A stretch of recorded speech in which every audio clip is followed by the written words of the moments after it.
So y'all go ahead and do the factoring and the math knowledge question for today. Pause the video, and then once everyone is finished, unpause the video, and I'll go over the correct answers. So for the factoring, if you'll notice, you can take out an x from each term, and you'll have 3x to the fourth minus 2x squared minus 8. We're going to do a remove, replace, reduce. So we're going to remove our 3, and then we want to replace it. And our numbers that we're going to use are -6 and then +4.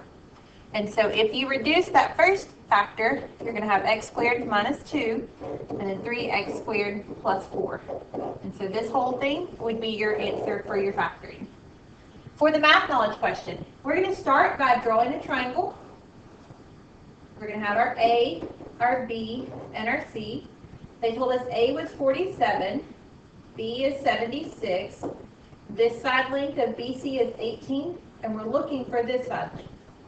Well, this is using the law of sines, which is the side length over the sine of the angle that is opposite it, and then equals x over the sine of 76.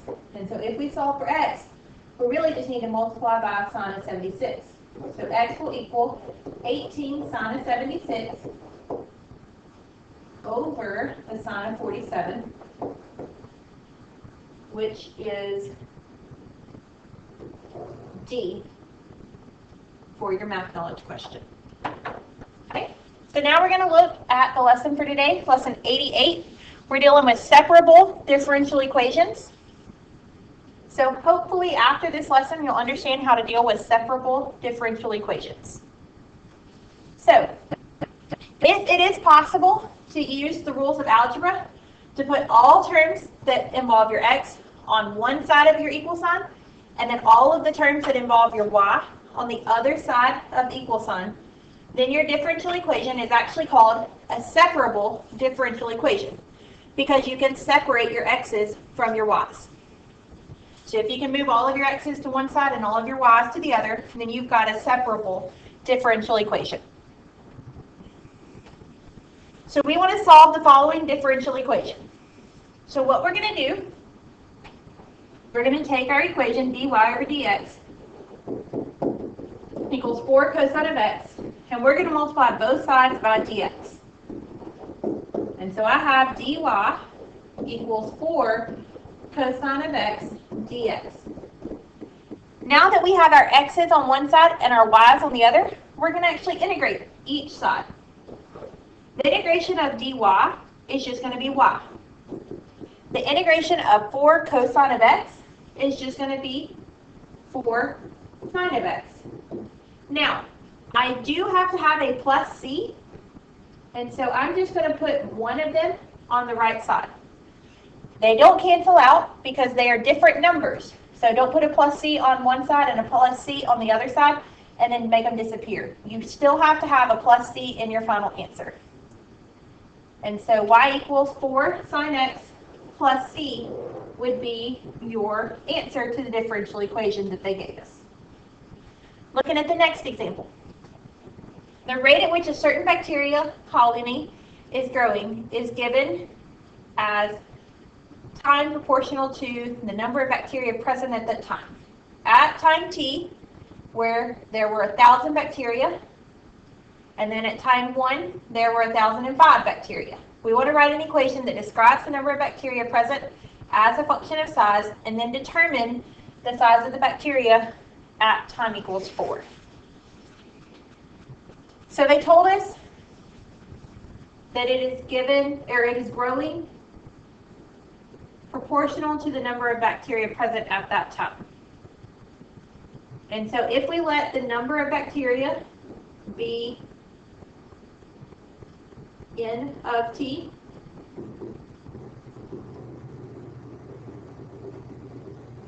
we're going to have the derivative of that function with respect to time, and then it's proportional to the number of bacteria that's growing, which is k times n, because it's a direct variation.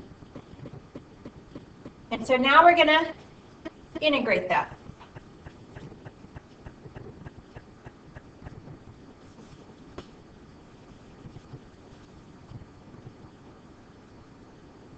before we actually integrate it, we want to substitute what our N is.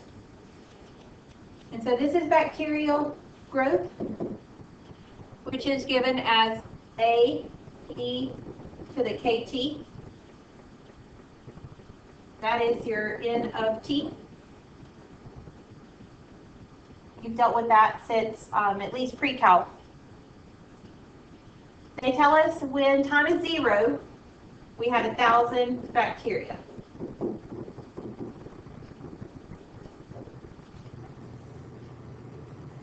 So E to the K times 0, well, that's just going to mean that the amount that we started with was 1,000. And so our function is given as 1,000 E to the KT. Now we can also use the fact that when T equals 1, there were 1,005. So 1,050, I'm sorry.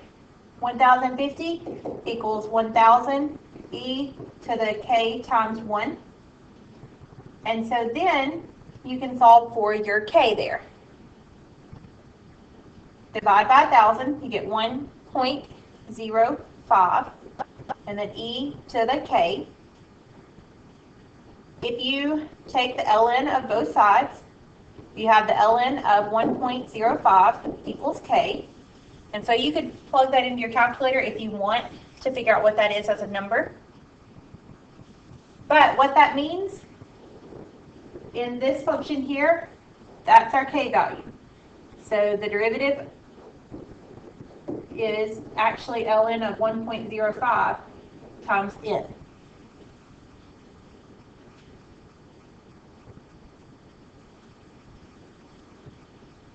So it says we want to write an equation that describes the number of bacteria. We can also write it as the number of bacteria with respect to time is 1,000 E to the ln 1.05 times T. So that's going to be your function. And then we want to determine the size of the bacteria colony when our T equals 4. So basically you're just going to plug a 4 in here.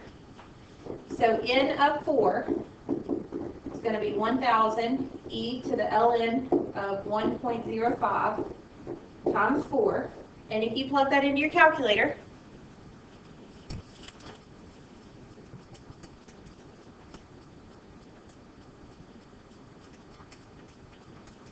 you should get 1,215.5063. So that would be the number of bacteria that you have. Okay, let's look at the next example. The slope of a certain curve is twice the value of the x-coordinate everywhere. Well, if we have slope, that's the derivative. So our derivative is 2 times x.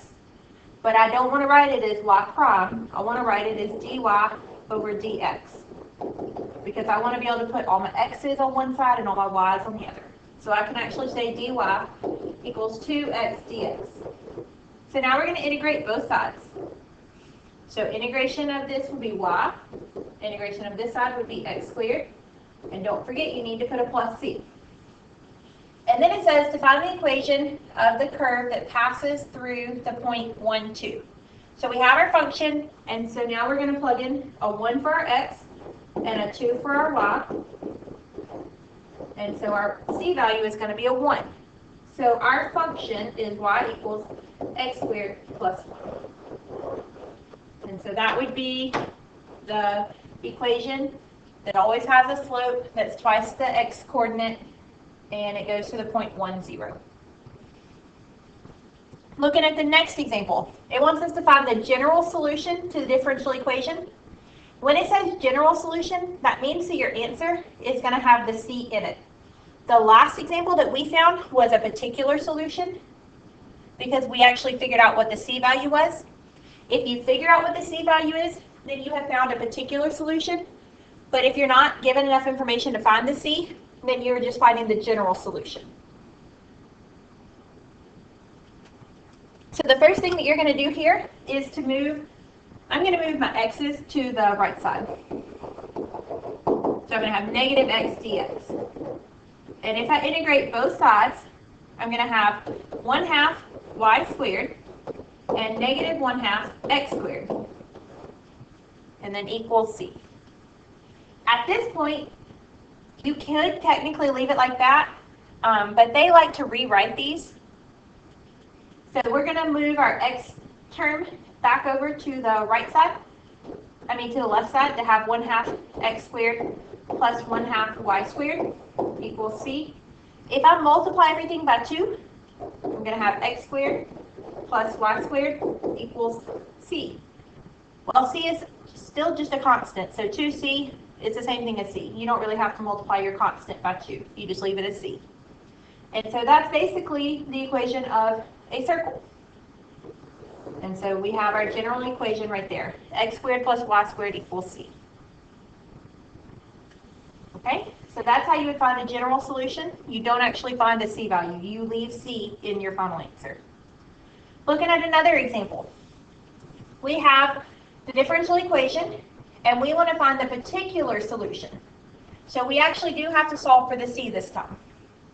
So I'm going to start, instead of having y prime, I'm going to say dy over dx equals 4x squared y squared. I can multiply by by dx, and I can divide by y squared, which is the same thing as putting a y to the negative 2. And so now I'm going to rewrite it. And I'm going to integrate both sides of the equation. If you integrate y to the negative 2, your exponent is going to be a negative 1, and you're going to have a negative in front. If you integrate 4x squared, you're going to have 4 over 3x cubed, and then you do have to put plus c. So what I'm going to do before I try and solve for my c is actually get it where the equation is solved for y and not negative y to the negative 1. So I'm going to write it as negative 1 over y equals 4/3 x cubed plus c. And then if I take the reciprocal of both sides, I'm going to have negative y equals 1 over 4/3 x cubed plus c. And then I can move the negative to the right side. And so I can write it like that, but I want to simplify so I don't have a complex fraction. So I'm going to say y equals negative 1, and then 4x cubed plus 3c is still just c over 3. And so then I have y equals negative 3 over 4x cubed plus c. And so that is a little bit cleaner than trying to leave it further up along the steps. And so then, to get our particular solution, we need to plug in this point, 1, negative 1. So I'm going to come back down here. My y value is negative 1. So negative 1 equals negative 3 over 4. My x value was 1. And so I have negative 1 equals negative 3 over 4 plus c. So if I cross multiply, negative 4 minus c equals negative 3. Negative c equals 1, so my c equals negative 1.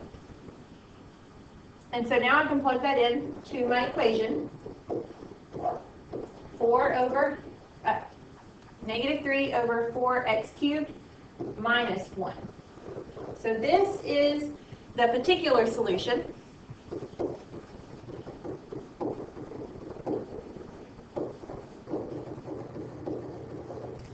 And then this one above it, right here, would be your general solution. So there's a difference between the two. It asks for the particular solution, so we can't end up with a C in our final answer. Alrighty, so that's how you deal with these types of problems, where you have a separable differential equation. Hopefully that made sense. On your homework, you do get to omit number 3, 4, and 9. So make sure to do that tonight so that we can go over any questions you have tomorrow.